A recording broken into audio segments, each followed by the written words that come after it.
Church family, I'm David Russo, and we are beginning our reading of the book of Esther today. Now, the story of Esther is extremely nuanced, it's complex, and it reads like the plot line of a drama movie mixed with a really raunchy reality TV show. In chapter 1 today, we find ourselves looking into a feast that King Ahasuerus, King Ahasuerus is a ruler who is over the territory from Ethiopia to India. So he is controlling a massive chunk of land at this point in history. And King Ahasuerus is throwing a 7-day feast where he invites all of the people of his region to come and basically see how wealthy and how powerful he is. Every single attendee at this 7-day feast for the whole land is given a unique drinking vessel made of gold. So literally, it's a custom-made party gift given to every member that comes to his drinking party. Now, the 7-day feast is following a 180-day feast that he's already been throwing for all of his royal court officials.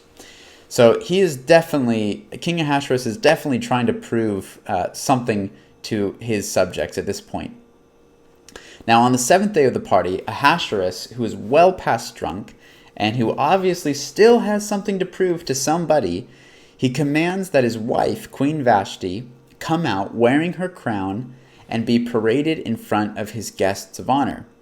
Now, Bible commentators believe that when it says he's asking for her to come out wearing a crown, they believe what the text implies is that he's asking that his wife would come out wearing nothing but a crown. Now, Queen Vashti, who had been separated from the men up until this point in the story, was throwing another party for the women of the land. And she refuses King Ahasuerus' order to come out and be literally objectified and humiliated in front of a group of drunk men. Just let that sink in, what the king is asking of his wife at this point, just to come out and literally be paraded as an object or a trophy in front of a group of drunk men. It's terrible. Now, when Queen Vashti refuses, King Ahasuerus has his pride hurt, and he turns to his wise men and he asks them, "What should I do to respond to my wife's insubordination?" The result is that Queen Vashti is locked up, she's silenced, and a command is given throughout all of Ahasuerus' territory that the men of the homes, should be treated like masters. Every man should be the master of his own house. And the stage is set for Ahasuerus to begin looking for a new wife to replace Queen Vashti. And that is how the story of Esther is set up for us. The search for Esther begins on the back of this just tragic story. Now, as we've said, the book of Esther is very complex, it's nuanced, and it's unique. It's a book that actually never mentions God even once. So this is a book that is in the Bible that doesn't mention God one time. He's a silent character throughout the entire story. Now, as I was reading this story, I couldn't help but notice that Queen Vashti is another silent character in this story. Queen Vashti is never given a voice. She's put away and she's silenced by her husband.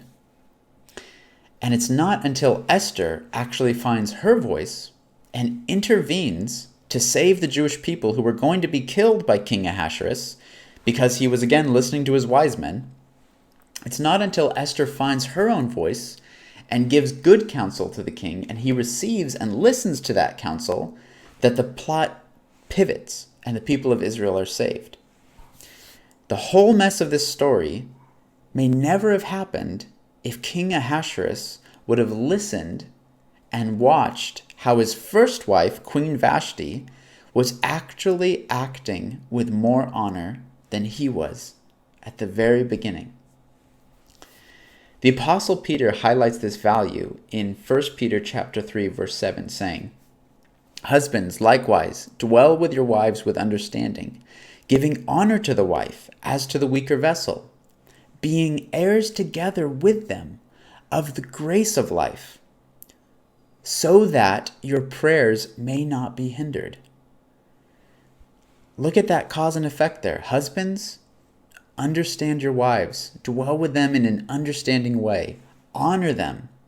As they may be physically weaker than you in some ways, they are no less deserving of honor and the grace of life. They are co-heirs together with you of the grace of life. Church family, I wonder if King Ahasuerus would have honored his wife, and if he would have listened to his wife in the way that she was trying to be more honorable than he was, would God still have remained so silent throughout the book of Esther? King Ahasuerus silenced his wife, and we read through the book of Esther about a God who is silently absent from most of the story. His voice is not heard in a very clear and direct way.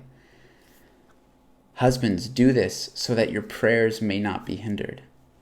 Church family, I just encourage, I remind us, I challenge us again. Let us dwell in our marriages. Let us dwell with our wives, with understanding and with honor, so that our prayers may not be hindered, and that the voice of God may not be more silenced in our lives. God bless you today.